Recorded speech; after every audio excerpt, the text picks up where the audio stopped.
ഇലകൾ നിറം മാറി ചുവപ്പും മഞ്ഞയുമൊക്കെയാവുന്ന ഈ ശരത്കാലമാണ് അമേരിക്കയിൽ യാത്ര ചെയ്യാൻ ഏറ്റവും നല്ല സമയം. കാഴ്ചകൾ നിറപ്പകിട്ടുള്ളതായിരിക്കും എന്ന് മാത്രമല്ല, കാലാവസ്ഥയും നല്ലതായിരിക്കും. അങ്ങനെ ഒരു ശരത്കാല ദിവസമാണ് ഏറെക്കാലമായി ഒന്ന് കാണണമെന്ന് തോന്നിയ ഒരിടത്തേക്ക് പോകാനുള്ള അവസരം വന്നു ചേർന്നത്. ഐഡിയാസ് വളരെ വർഷങ്ങളായി മനസ്സിലുണ്ടായിരുന്ന ഒരു ആഗ്രഹം ഇന്നിതാ സാധിക്കാൻ പോവുകയാണ്. നമ്മൾ ഇന്ന് പോകുന്നത് പെൻസിൽവാനിയ ലാങ്കാസ്റ്റർ കൗണ്ടിയിലെ ആമിഷ് വില്ലേജിലേക്കാണ്.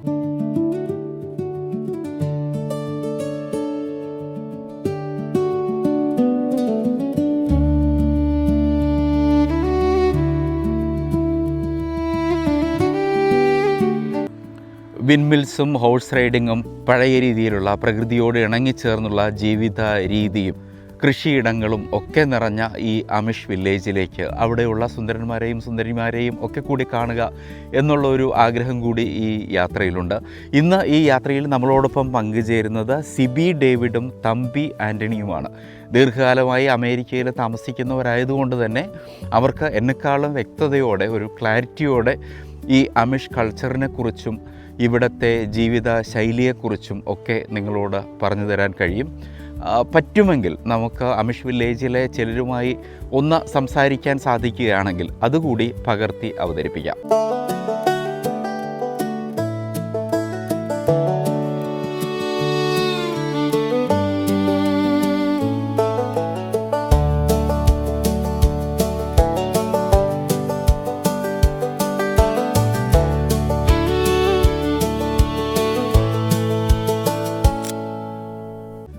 ഒരർത്ഥത്തിൽ ഇത് പഴയ കാലത്തിലേക്കുള്ള ഒരു തിരിച്ചുപോക്ക് കൂടിയാണ്.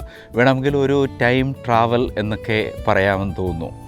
ഈ അമിഷ് എന്ന് പറയുന്ന അമേരിക്കയിലെ ജനവിഭാഗം ഇപ്പോഴും യന്ത്രങ്ങളൊന്നും ഉപയോഗിക്കാതെ പഴയ കാലഘട്ടത്തിലെ ജീവിതശൈലി പിന്തുടരുന്നവരാണ്.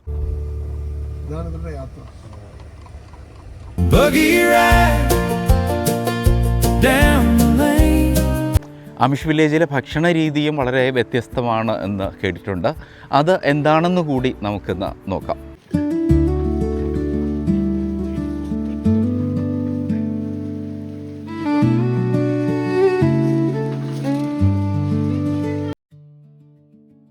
പതിനാറാം നൂറ്റാണ്ടിലെ യൂറോപ്പിലെ അനാബാപ്റ്റിസ്റ്റ് പ്രസ്ഥാനത്തിൽ വേരുകളുള്ള ഒരു പരമ്പരാഗത ക്രിസ്ത്യൻ വിഭാഗമാണ് അമിഷ്. ലാളിത്യവും വിനയവും മുഖമുദ്രയായ ഇവരുടെ ജീവിതം ആധുനിക ലോകത്തിലെ ജീവിത രീതികളിൽ നിന്ന് ഏറെ വ്യത്യസ്തമാണ്.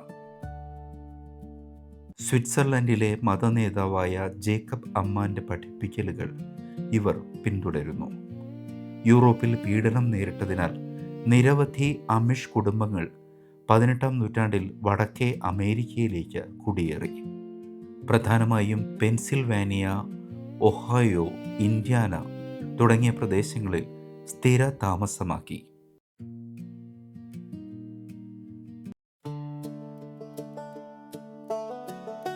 ലാളിത്യം മാത്രമല്ല, മാന്യതയും അമിഷ് സമൂഹത്തിൽ പ്രധാനമാണ്. അത് അവരുടെ വസ്ത്രധാരണത്തിൽ കാണാം. അമിഷ് വസ്ത്രധാരണത്തെക്കുറിച്ച് ആ വസ്ത്രങ്ങൾ പ്രദർശിപ്പിച്ചുകൊണ്ട് തന്നെ വിശദീകരിക്കുന്നത് ഈ പരിപാടിയുടെ ഏകദേശം മധ്യഭാഗത്ത്.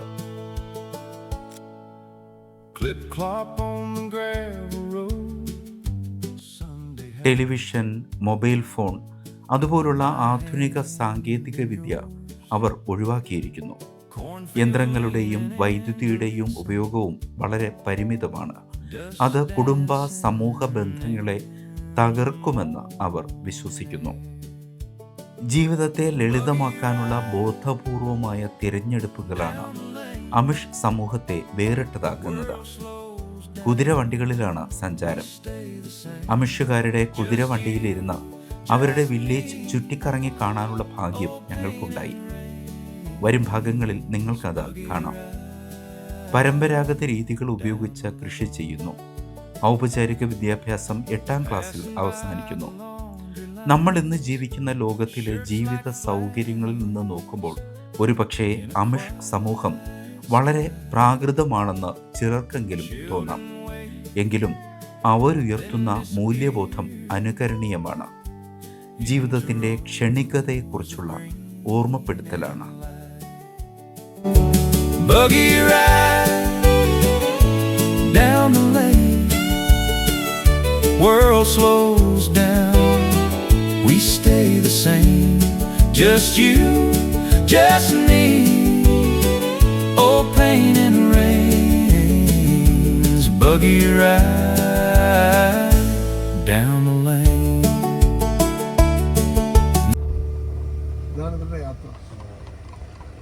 Buggy ride down the lane.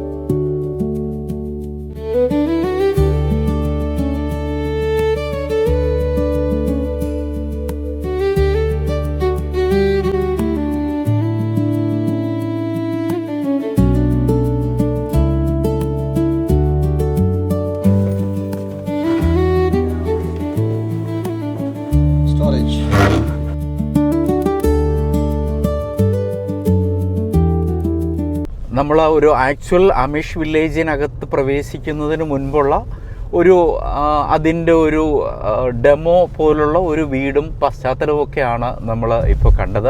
പക്ഷേ ആ ഡെമോ ഹൗസിൽ നമുക്ക് കിട്ടിയ ഇൻഫർമേഷൻസ് വളരെ വാല്യുബിൾ ആയിരുന്നു.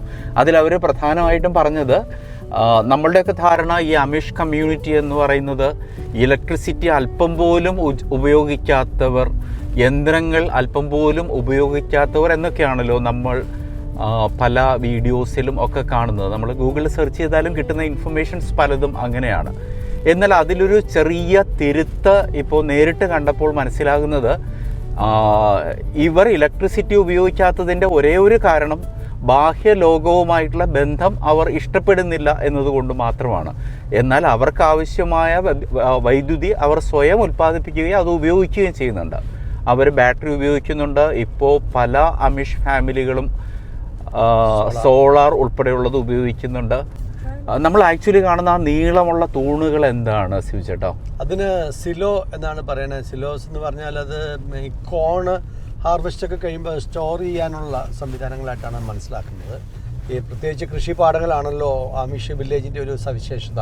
അപ്പം അങ്ങനെ കിട്ടുന്ന കൃഷി വിഭവങ്ങൾ സ്റ്റോറേജിനുള്ള സൗകര്യമായിട്ടാണ് സിലോ എന്ന് പറയുന്നത്. ഉയരത്തിൽ ഇങ്ങനെ ടവർ പോലെ കെട്ടിപ്പൊക്കിയിരിക്കുന്ന ഈ പിന്നെ സ്ട്രക്ചർ നമ്മൾ കാണുന്നത്. അതിവിടെ വ്യാപകമായിട്ട് മിക്കവാറും എല്ലാ പാടങ്ങളിലും എല്ലാ പ്രോപ്പർട്ടിയിലും ഓരോ ടവർ പോലെ കാണാം. അതെ, നമുക്കിവിടെ മുന്നിലും കാണാൻ പറ്റും അങ്ങനെയുള്ളത്, മൾട്ടിപ്പിൾ വൺസ്. അപ്പോൾ ഇവര് പ്രധാനമായിട്ടും അവരുടേതായിട്ടുള്ള ഒരു ലോകം എന്നുള്ളൊരു കൺസെപ്റ്റാണ് പ്രധാനമായിട്ടും എന്ന് തോന്നുന്നു. അവർക്ക് ബാഹ്യലോകത്തുള്ള മനുഷ്യരുമായിട്ടും ഇടപെടാനും ബാഹ്യലോകത്തുള്ള മനുഷ്യർ അവരുടെ കണ്ടെത്തലുകളുടെ പ്രയോജനങ്ങൾ അനുഭവിക്കാനും അത്രയേറെ താല്പര്യമില്ല. അവർ they are a kind of self sufficient people അല്ലേ, അങ്ങനെ പറയാമല്ലോ? കറക്റ്റ്. അത് ബാഹ്യലോകവുമായിട്ട് ഡിസ്കണക്ട് ചെയ്യുന്നതിലുപരിയായിട്ട് സെറ്റ് ഓഫ് വാല്യൂസ്, ഒരു ക്രിസ്ത്യൻ വിഭാഗമാണല്ലോ അവർ പിന്നെ ഒരുപാട്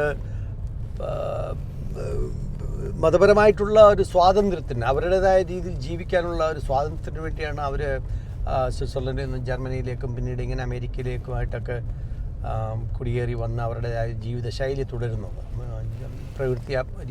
പ്രകൃതി പരമായിട്ടുള്ള ജീവിത രീതികളാണ് അവർ. അതെ, ഇവർക്ക് അവരുടേതായിട്ടുള്ള പ്രത്യേക രീതിയിലുള്ള ബൈബിളുണ്ട് കേട്ടോ. ആ ബൈബിൾ നമ്മളവിടെ കാണുകയും ചെയ്തിട്ടുണ്ടായിരുന്നു. നമ്മളുടെ ആ ഒരു ഡെമോ ആ വീട്ടിൽ കണ്ടിട്ടുണ്ടായിരുന്നു. ഈ അമിഷ് ആൾക്കാരുടെ ഒരു വസ്ത്രധാരണ രീതിയും വളരെ പ്രത്യേകതയുള്ളതാണ് കേട്ടോ. അവരുടെ ഒരു സ്ത്രീകൾ, കുട്ടികൾ, അങ്ങനെ നമ്മുടെ ഈ ഫാം ഹൗസിൽ അത് പ്രത്യേകിച്ച് ഡിസ്പ്ലേ ചെയ്തിട്ടുണ്ടായിരുന്നു. അത് കണ്ടത് നല്ലതായി. അമിഷിൻ്റെ വസ്ത്രധാരണ രീതിയെക്കുറിച്ച് പറയുമ്പോൾ കൊച്ചുകുട്ടികളുടെ, പെൺകുട്ടികളുടെ രീതികളിൽ അവർക്കുള്ള ഒരു വേഷവിധാനങ്ങൾ, ഇതൊക്കെ തന്നെ അവർ തന്നെ തുന്നുന്നതാണല്ലോ. അതാണ് നമ്മൾ നേരത്തെ പറഞ്ഞത്. അപ്പം ഈ കുട്ടികൾക്കുള്ള തൊപ്പി ഒരു പ്രത്യേക ആകൃതിയിൽ ഉണ്ടാക്കുമ്പോൾ വെളുത്ത ലേസ് ഇതുപോലുള്ള ഒരു തൊപ്പിയുണ്ട്. അതുപോലെ തന്നെ പിന്നെ അതിൽ നമ്മുടെ ഈ സ്ത്രീകളും പുരുഷന്മാരും പ്രത്യേക രീതിയിലുള്ള തൊപ്പികളാണ് ഉപയോഗിക്കുന്നത് അല്ലേ? അത് ഒരിക്കലും നമ്മൾ പെട്ടെന്ന് കണ്ടാൽ ഒരു കൗബോയ് തൊപ്പി പോലെ തോന്നുമെങ്കിലും അത് കൗബോയ് തൊപ്പി അല്ല. അത് നമ്മൾ കയ്യിലെടുത്ത് നോക്കുമ്പോൾ അത് കുറച്ചുകൂടി വെയിറ്റ് ഒക്കെ ഉള്ള ഒരു പ്രത്യേക രീതിയിലുള്ള തൊപ്പിയാണ്. അത് പ്രത്യേക രീതിയിലുള്ള തൊപ്പിയാണ്. അത് സ്ത്രീകൾ ഉപയോഗിക്കുന്ന ഈ ചെറിയ തുണി കൊണ്ടുണ്ടാക്കിയ വൈറ്റ് സ്കാർഫ് മടക്കി വെച്ചതുപോലെയുള്ള സാധനമാണ്. പിന്നെ അവർക്ക് ഏപ്രനും കിട്ടും, വൈറ്റ് വെള്ള തുണി കൊണ്ടുള്ള. പിന്നെ ഈ നമ്മുടെ കന്യാസ്ത്രീകൾ ധരിക്കുന്നത് പോലുള്ള ഒരു ക്യാപ്പ് കൂടി ഉണ്ടാവും സ്ത്രീകൾക്കുള്ള വേഷവിധാനത്തിൽ.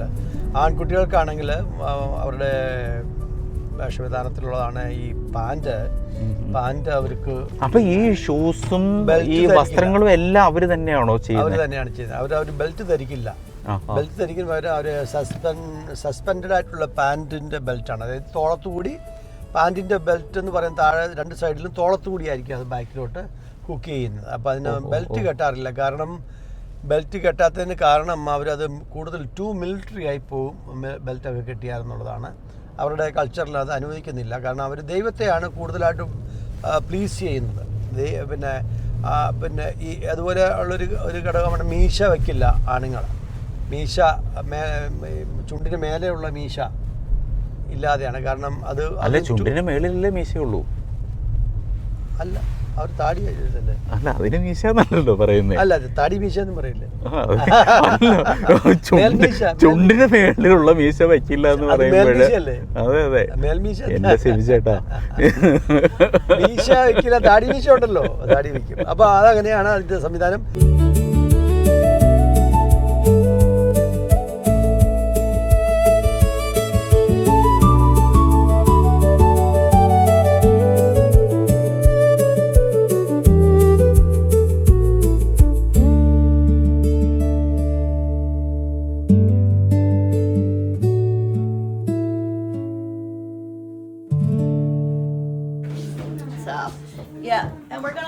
Check out the clothing. So this is a girl's bedroom. So all the girls would have slept in here. Now if you have 5 daughters, the dad is going to build a bunk bed and maybe another bed. There's 3 chairs here. There's 1 chair over here. A lady might need to sit on that chair, and there's another chair behind here. You need to sit with the dog or anything? Do you need to sit? There's 1 chair here. 1 chair there that the kids, I'm sure, will get out. Okay, so what do you notice about the clothing here? Solid colors, right? Dresses only, no pants, right? Okay, and they go from very fancy when they're very young, like a little baby's, dress, to more plain, right? And by fancy, I also mean not only the puffy sleeves, but they consider buttons for girls fancy, okay? So when they start out, they can have buttons, but when they get older, no buttons, just the snaps or the pins, okay?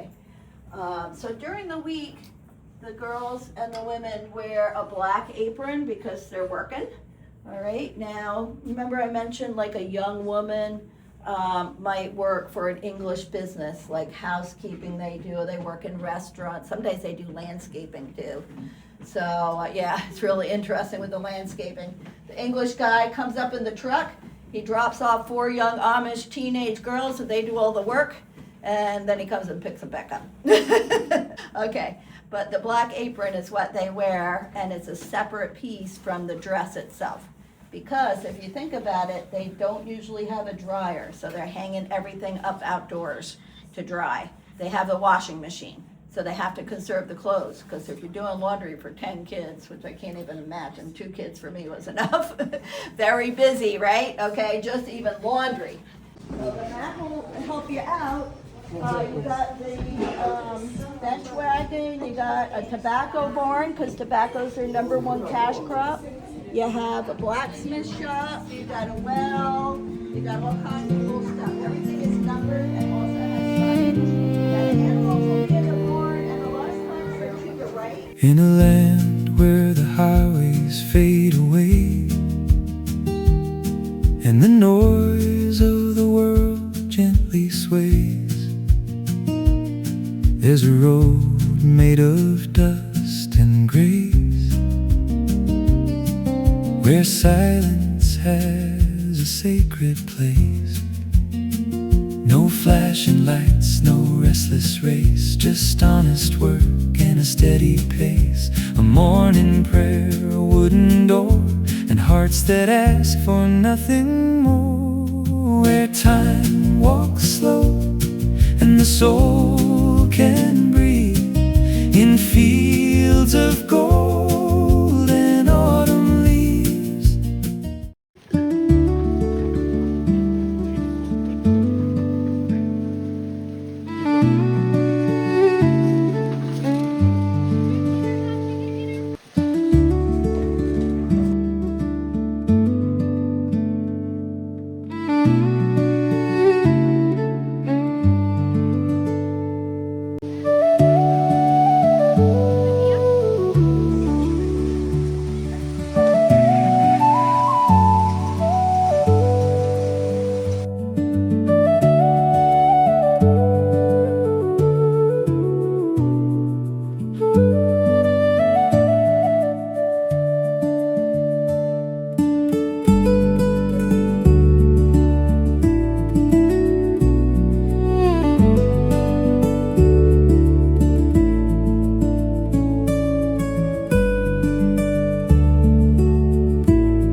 In a land where the highways fade away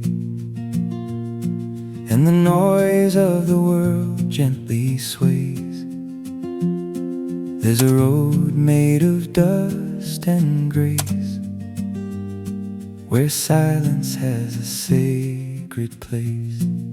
No flashing lights, no restless race, just honest work and a steady pace. A morning prayer, a wooden door, and hearts that ask for nothing more. Where time walks slow and the soul can breathe in fields of gold and autumn leaves. No eyes above, just skies so wide, and a simple truth they choose to guide. No rush, no road, no borrowed dream. Just life as pure as a quiet stream. Oh, in that ഇവരുടെ ഈ വഴിയിലൂടെ വണ്ടി ഓടിക്കാനും വളരെ രസമാണ് കേട്ടോ. അത് ഈ പറഞ്ഞതുപോലെ കുതിര ഓടിക്കാൻ വേണ്ടിയിട്ട് ചെയ്ത വഴി പോലെയുണ്ട്. കാരണം നമുക്ക് വണ്ടിയും ഒന്ന് ഒഴുകി നമ്മളൊരു തിരയടിച്ച് പോകുന്നത് പോലെയാണ് പോകുന്നത്. അങ്ങനെ അത്രയേറെ ഉയർച്ച താഴ്ചകളുള്ള പൊത്തിയും പൊങ്ങിയും താണുമാണ് ഞങ്ങൾ മുന്നോട്ട് പാഞ്ഞുകൊണ്ടിരിക്കുന്നത്. വളരെ ഗ്രാമീണമായിട്ടുള്ള ഈ കുഞ്ഞു വഴികളിലൂടെ ഒക്കെയാണ് ഒരു നമ്മളെ മുമ്പോട്ട് കൊണ്ടുവന്നത്. നല്ല ഇരു സൈഡിലും നല്ല മനോഹരമായ ചെത്തിമിനുക്കിയ പുൽമേടുകളും ഒക്കെ കാണാം. പിന്നെ ഇവിടെയും ഈ ഫോൾ സീസൺ ആയതിന്റെ ഒരു മനോഹാരിത കൂടിയുണ്ട് കേട്ടോ.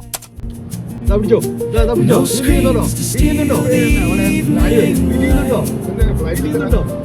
Just lanterns glowing soft at night. The table set with hands that care and love that lives in what they share.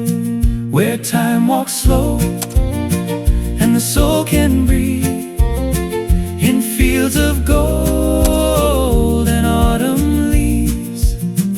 No wires above, just skies so wide, and a simple truth they choose to guide. They build their lives with wood and will, with quiet strength and voices still. No need to chase what fades away. They found their peace in yesterday, where time walks slow and hearts align. Passing by the laundry lines, shirts like flags in a quiet sky. Children wave, then disappear into rows of green and light. Buggy ride down the lane, world slows down, we stay the same. അതുപോലെ photos അധികം അങ്ങനെ എടുക്കുന്നതിലൊന്നും വ്യഗ്രത കാണിക്കാറില്ല. അതെ, കാരണം വ്യഗ്രതയെന്നല്ല, അവരെ entertain ചെയ്യാറില്ല കേട്ടോ. നമ്മളിപ്പോഴ് അത് ആ ഫാം ഹൗസ് എന്ന് പറഞ്ഞിട്ട് ഈ ഒരു അമിഷ് ഫാം ഹൗസ് എന്ന് പറഞ്ഞൊരു പ്രത്യേക സെൻറ്റർ ഉണ്ടായിരുന്നത് കൊണ്ട് നമ്മൾ അവിടെ ഒരു പ്രത്യേക ടിക്കറ്റ് എടുത്ത് കയറിയത് കൊണ്ടാണ് ഞങ്ങൾക്ക് ഈ ഒരു വീടിൻ്റെ ഇൻറ്റീരിയറൊക്കെ ഇങ്ങനെയായിരിക്കും, അതിൻ്റെ കിച്ചൺ ഇങ്ങനെയായിരിക്കും എന്നൊക്കെ നിങ്ങളെ കാണിക്കാൻ പറ്റിയത്. അല്ലാതെ ഒരിക്കലും നമ്മൾ ഈ വഴിയോരത്ത് കാണുന്ന ഒരു ആമിഷ് കുടുംബവും വരൂ നിങ്ങൾ ഞങ്ങളുടെ വീടിൻ്റെ വിഷ്വൽസ് എടുത്തിട്ട് പോകൂ എന്ന് പറയില്ല. ആമിഷ് കൾച്ചർ എന്ന് പറയുന്നത് വളരെ ഇൻട്രസ്റ്റിംഗ് ഒരു കൾച്ചറാണ് കേട്ടോ. കാരണം അവരുടെ വിവാഹ രീതികൾ എങ്ങനെയാണ്, അവരുടെ വിവാഹ രീതികളും കുടുംബങ്ങളും ഒക്കെ എങ്ങനെയാണ്? അവരുടെ വിവാഹ രീതികൾ പിന്നെ ഈ ഇവരുടെ മറ്റുള്ള ഇതര ക്രിസ്ത്യൻ വിഭാഗങ്ങളെ അപേക്ഷിച്ച് അവരുടെ ബാപ്റ്റിസം അല്ല മാമോദിസ എന്നൊരു ചടങ്ങ് നടക്കുന്നത് തന്നെ ചെറുപ്പത്തിൽ കുഞ്ഞുങ്ങളായിരിക്കുമ്പോഴല്ല. അവർക്ക് 18-19 വയസ്സാകുമ്പം അവർ സ്വമേധയാ തീരുമാനിച്ചിട്ടാണ് അവർ ബാപ്റ്റിസം കൈക്കൊള്ളുന്നത്. അവിടെയാണ് അവരത് യഥാർത്ഥത്തിൽ ആമിഷായിട്ട് തുടരണോ അതോ അവർക്ക് ആമിഷാവണ്ട തിരിച്ച്. അപ്പോൾ ഇവരുടെ എഡ്യൂക്കേഷനുള്ള സവിശേഷത 8ാം ക്ലാസ് വരെ ഉള്ളൂ ക്ലാസ്. അവർക്ക് ഹോം സ്കൂളിംഗ് ഉണ്ട്, അതോടൊപ്പം തന്നെ സ്കൂള് സംവിധാനങ്ങളൊക്കെ ഉണ്ട്. അതും ഈ 8ാം ക്ലാസ് വരെ പഠിച്ച മുതിർന്ന ഒരാളാണ് പഠിപ്പിക്കുന്നത്. അങ്ങനെയാണ് അവരുടെ എഡ്യൂക്കേഷൻ സിസ്റ്റം പോകുന്നത്. 8ാം ക്ലാസ് വരെ ഉള്ളൂ അമിഷ് കമ്മ്യൂണിറ്റിയിലെ എഡ്യൂക്കേഷൻ അവർ പ്രോത്സാഹിപ്പിക്കുന്നുള്ളൂ. അതിന് മുകളിലോട്ടുള്ള പഠനമോ അല്ലെങ്കിൽ അങ്ങനെ ഒരാൾ അതിന് പുറം ലോകത്തൊക്കെ ഇറങ്ങിക്കഴിഞ്ഞാൽ അവർ അമിഷ് കമ്മ്യൂണിറ്റിയിൽ നിന്ന് അവർ ഡിസ്കണക്ട് ചെയ്യുന്നുള്ള. അവർക്കൊരു സെൻട്രൽ സിസ്റ്റം ഉള്ളത് അവരുടെ ബിഷപ്പാണ്. ബിഷപ്പ് തിരഞ്ഞെടുക്കപ്പെടുന്നത് വഴി ആ ബിഷപ്പിന് ആ കമ്മ്യൂണിറ്റിയെ ഒന്നിച്ച് കൂട്ടിച്ചേർത്ത് നിർത്താനുള്ള ഒരു. ഈ ബിഷപ്പിനെ എങ്ങനെയായിരുന്നു അവർ തിരഞ്ഞെടുക്കുമെന്ന് പറഞ്ഞത്? ബിഷപ്പിനെ തിരഞ്ഞെടുക്കുന്ന 3 പേര് ചേർത്താണ് അവരുടെ ഫൈനൽ ഒരു നോമിനേഷൻ കമ്മിറ്റി പോലെ വരുന്നത് നമ്മൾ മനസ്സിലാക്കുന്നത്. ആ 3 പേരിൽ നിന്നാണ് അവർ 3 പേരും കൂടി ഒരു റൂമിൽ ഒന്നിച്ച് കൂടിയിട്ട് അവിടെയാണ് ഒരു തെരഞ്ഞെടുപ്പുണ്ടായി. അവർ പുറത്ത് വരുമ്പോൾ ഒരാൾ ബിഷപ്പായിരിക്കും. അങ്ങനെയാണ് എനിക്കും അതിലൊരു ഇൻട്രസ്റ്റിംഗ് ആയിട്ട് തോന്നിയത് അവരവിടെ പറഞ്ഞപ്പോൾ ഈ നമ്മുടെ നേപ്പാളിലെ കാഠ്മണ്ഡുവിലുള്ള ആ ഒരു കുമാരി സങ്കല്പം പോലെ ഇവരും ഈ ബിഷപ്പിനെ ദൈവം തിരഞ്ഞെടുത്തവൻ എന്ന് തന്നെയാണ് ഇവരും അതെ, വിശേഷിപ്പിക്കുന്നത്. അവര് എന്ത് തീരുമാനം എടുത്തോ അത് ബിഷപ്പ് എങ്ങനെ തിരഞ്ഞെടുക്കപ്പെടുന്നു അത് ദൈവത്തിന്റെ തീരുമാനമാണെന്ന് അവർ തിരിച്ചറിയുന്നു, അല്ല അവരത് അംഗീകരിക്കുന്നു. അതാണ് എന്ത് ആയിത്തീരുന്നോ ദൈവത്തിന്റെ തീരുമാനമാണെന്ന് പറയുന്നത്. അതെ. അതില് ഈ ബിഷപ്പ് ആയിട്ട് നോമിനേറ്റ് ചെയ്യപ്പെടുന്ന മൂന്ന് പേര് അവര് പക്ഷെ അവര് വെറുതെയുള്ള സാധാരണക്കാരായ 3 പേരല്ല. ആ 3 പേരും അവരുടെ സമൂഹത്തിൽ ഉന്നതമായിട്ടുള്ള മൂല്യങ്ങൾ കീപ്പ് ചെയ്യുന്നവരായിരിക്കും. അവർ സമൂഹത്തിന് വേണ്ടിയിട്ട് കൂടുതൽ ഡെഡിക്കേറ്റ് ചെയ്യുന്നവരായിരിക്കും. അവർ സ്വാർത്ഥതയില്ലാതെ ആ സമൂഹത്തെ പരിരക്ഷിക്കുന്ന ഏറ്റവും സ്വീകാര്യരായ 3 പേരെയായിരിക്കും അവർ അതിലേക്ക് നിയോഗിക്കുന്നത്. അതിൽ നിന്നാണ് ഒരു തെരഞ്ഞെടുപ്പ് ഉണ്ടായിട്ട് ആ 3 പേരാണ് കതവ് തുറന്നിറങ്ങി വരുമ്പോൾ ഒരാൾ ബിഷപ്പായിട്ട് അവർ നിശ്ചയിക്കുന്നു. അങ്ങനെയാണ് ആ ബിഷപ്പ് അവരുടെ ബിഷപ്പിന് സംഭാവനകളൊക്കെ കിട്ടും. അത് അയാൾ നേരെ തിരിച്ച് ആ സമൂഹത്തിൻ്റെ നന്മയ്ക്കായിട്ട് തിരിച്ച് കോൺട്രിബ്യൂട്ട് ചെയ്യുമെന്നാണ് നമ്മൾ ഇന്ന് മനസ്സിലാക്കിയത്. അയാൾ അത് പേഴ്സണൽ ഗ്രോത്തിനായിട്ട് ഉപയോഗിക്കാറില്ല. ഇവർ സ്റ്റോക്ക് മാർക്കറ്റോ അതുപോലെ പണം പെരുപ്പിക്കൽ ബിസിനസ്സുകളോ ഒന്നും തന്നെ ചെയ്യാറില്ല എന്നുള്ള കാര്യങ്ങളോട് നമുക്ക് മനസ്സിലാക്കാൻ കഴിയും. ഇവരുടെയൊക്കെ ജീവിതത്തിൻ്റെ ഒരു പ്രധാന ലക്ഷ്യം ഈ പണം സമ്പാദിക്കുക എന്നുള്ളതല്ല. അതായിരിക്കും പ്രധാനമായിട്ടും നമ്മളുടെയൊക്കെ ഒരു ജീവിതവും അവരുടെ ഒരു ജീവിത ശൈലിയും തമ്മിലുള്ള പ്രധാന വ്യത്യാസം അത് തന്നെയാവും. കൂടുതൽ പണം ഉണ്ടാക്കുക എന്നുള്ളൊരു ലക്ഷ്യത്തിൽ മാത്രം ജീവിക്കുന്നവരല്ല. അതെ. പിന്നെ അതിൽ ഏറ്റവും ഇൻട്രസ്റ്റിംഗ് ആയിട്ട് തോന്നിയ ഒരു കാര്യം, നമ്മൾ ഇന്ന് കണ്ട ആ ഫാം ഹൗസിൽ ഇവർ ഉപയോഗിക്കുന്ന തൊട്ടിൽ മുതൽ ശവപ്പെട്ടി വരെയുള്ള ഫർണിച്ചർ സാധനങ്ങൾ നമുക്ക് കാണാൻ പറ്റിയിട്ടുണ്ടായിരുന്നു. അതെ, തീർച്ചയായിട്ടും. അത് ശവപ്പെട്ടി വരെ ഇന്നത്തെ നമ്മുടെ കാഴ്ചയിൽ നമുക്ക് കാണാൻ പറ്റി. ഇതെല്ലാം തന്നെ ഇവർ തന്നെ നിർമ്മിക്കുന്നതാണ്. ഇവർ പ്രധാനമായിട്ട് ഇവരുടെ തുണി ഐറ്റംസ്, ക്ലോത്തിങ് എല്ലാം തന്നെ അവർ തന്നെ തുന്നി തയ്ക്കുന്ന സാധനങ്ങളാണ് വെളിയിൽ നിന്ന് അവർ മേടിക്കുന്നതിലുപരിയായിട്ട്. ഒരു രീതിയിലുള്ള ഒരു ഗാന്ധിയൻ ലൈഫ് സ്റ്റൈലാണ്. അപ്പോൾ അവർ ഉൽപ്പാദിപ്പിക്കുന്ന ഇവരുടെ ഉൽപ്പന്നം കൊണ്ട് തന്നെ അവർക്ക് ഏതാണ്ട് 25% ആൾക്കാർക്ക് ഇൻകം പ്രൊഡ്യൂസ് ചെയ്യുന്നുള്ളൂ. ബാക്കിയുള്ളതൊക്കെ അവർ അടുത്തുള്ള മറ്റ് നോൺ ആമിഷ് ആയിട്ടുള്ള കടകളിലോ പിന്നെ മറ്റ് സ്ഥാപനങ്ങളൊക്കെ ജോലി ചെയ്താണ് അവരൊക്കെ അവരുടെ ഇൻകം കണ്ടെത്തുന്നത്.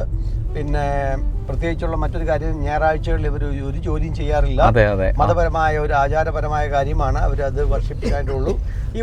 ഈ ഞായറാഴ്ചകളിൽ ഇവർ ജോലി ചെയ്യില്ല എന്ന് മാത്രമല്ല, അവരുടെ ഈ വളർത്തു മൃഗങ്ങളുണ്ടല്ലോ അവരെ കൊണ്ട് ഒരു ജോലി അവരെ എടുപ്പിക്കത്തുമില്ല. മറ്റുള്ള ഇംഗ്ലീഷുകാരുടെ സേവനം ഇവര് പിന്നെ ലഭ്യമാക്കാറുണ്ട്. ഇവർക്ക് ഒരു വലിയ ഗാദറിംഗ് ഒക്കെ ഉണ്ട്, അവിടെയൊക്കെ ഒരു വലിയ വാഹനം വേണം. ഇംഗ്ലീഷുകാർ ഓപ്പറേറ്റ് ചെയ്യുന്ന ഒരു വാഹനം അവർ വേണമെങ്കിൽ വിളിക്കും ട്രാൻസ്പോർട്ട്. അല്ല, ഈ ഇംഗ്ലീഷുകാരെന്ന് ഉദ്ദേശിക്കുന്നത് ഇവിടുത്തെ ഈ കൊക്കേഷ്യനാണ്. പക്ഷെ അത് ഇംഗ്ലീഷുകാരായിരിക്കും എന്ന് വെച്ചാൽ യഥാർത്ഥത്തിലുള്ള ഇംഗ്ലണ്ടുകാരായിരിക്കും എന്നുള്ളതാണ് മനസ്സിലാക്കുന്നത്. അതായത് അമേരിക്കക്കാരായിരിക്കില്ല, ഈ നേറ്റീവ് അമേരിക്കൻസ് ആയിരിക്കില്ല, യൂറോപ്യൻസ് ആയിരിക്കണം. അങ്ങനെയുണ്ടോ? ഇന്ന് വന്ന പിൻതലമുറക്കാർ. അങ്ങനെയുണ്ട്. ഓക്കെ. ഞാൻ ഈ ഇംഗ്ലീഷുകാരെന്ന് പറഞ്ഞപ്പോഴേ ഞാൻ ഈ അമേരിക്കക്കാർ കൂടി അതിനകത്ത് ഉൾപ്പെടും. എല്ലാ വെള്ളക്കാരും അതിലില്ല. ബ്രിട്ടീഷുകാരെ മാത്രമേ അവർ ഉപയോഗിക്കാറുള്ളൂ.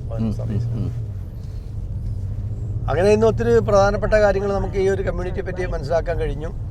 പിന്നെ ഈ കമ്മ്യൂണിറ്റിയിലൂടെ നമ്മളൊന്ന് യാത്ര ചെയ്ത് തിരിച്ചിറങ്ങുമ്പോൾ മനസ്സിന് കിട്ടുന്ന ഒരു തിരിച്ചറിവെന്ന് പറയുന്നത്, നമ്മൾ ജീവിക്കാൻ വേണ്ടി ഇങ്ങനെ ഒരു വലിയ ഓട്ടങ്ങളൊന്നും നമ്മൾ ഓടി ഈ പറയുന്ന വലിയ വേഗതയൊന്നും നമ്മുടെ ജീവിതത്തിന് ആവശ്യമില്ല. ഒന്ന് സ്ലോ ഡൗൺ ചെയ്താലും വളരെ സിമ്പിളായിട്ട് ജീവിച്ചാലും ജീവിതം കുറച്ചുകൂടി മനസ്സമാധാനമുള്ളതായി മാറും. അപ്പോൾ നമ്മളൊക്കെ യന്ത്രത്തിൽ യാത്ര ചെയ്യുമ്പോൾ ഈ അമിഷുകാർ ഇങ്ങനെ യന്ത്രങ്ങളുടെ സപ്പോർട്ടില്ലാതെ ഒരല്പം സ്ലോയിൽ അവരുടേതായുള്ള രീതിയിലുള്ള ഒരു ജീവിതം നയിക്കുന്നു എന്ന് മാത്രമേ ഉള്ളൂ. നമ്മൾ വലിയ കാറും ബൈക്കും ഒക്കെ ഉപയോഗിച്ചിട്ട് വളരെ സ്പീഡിൽ ഓടി എത്തിയിട്ട് ജീവിതത്തിൽ എന്താണ് ചെയ്യാനുള്ളത് എന്നൊക്കെ ഉള്ളൊരു സ്പിരിച്വൽ തിരിച്ചറിവ് വരുമ്പോൾ മെല്ലെ സൈക്കിളിൽ യാത്ര ചെയ്യുന്നതാണ് സുഖം എന്നുള്ള ഒരു തിരിച്ചറിവുണ്ട്. ആ ഒരു സ്പിരിച്വലിസം ഉണ്ട് അല്ലേ ഇവരുടെ ഒരു ലൈഫ് സ്റ്റൈൽ. നമുക്ക് പറയുന്ന ഒരു ലാളിത്യമുണ്ട്, കുറച്ചുകൂടെ ലാളിത്യം. ഒരുപാട് പിന്നെ ഉയർന്ന സമ്പന്നതയിലേക്കുള്ള ഒരു പിന്നെ കുതിച്ചുപായലല്ല അവർ പ്രൊമോട്ട് ചെയ്യുന്നത്.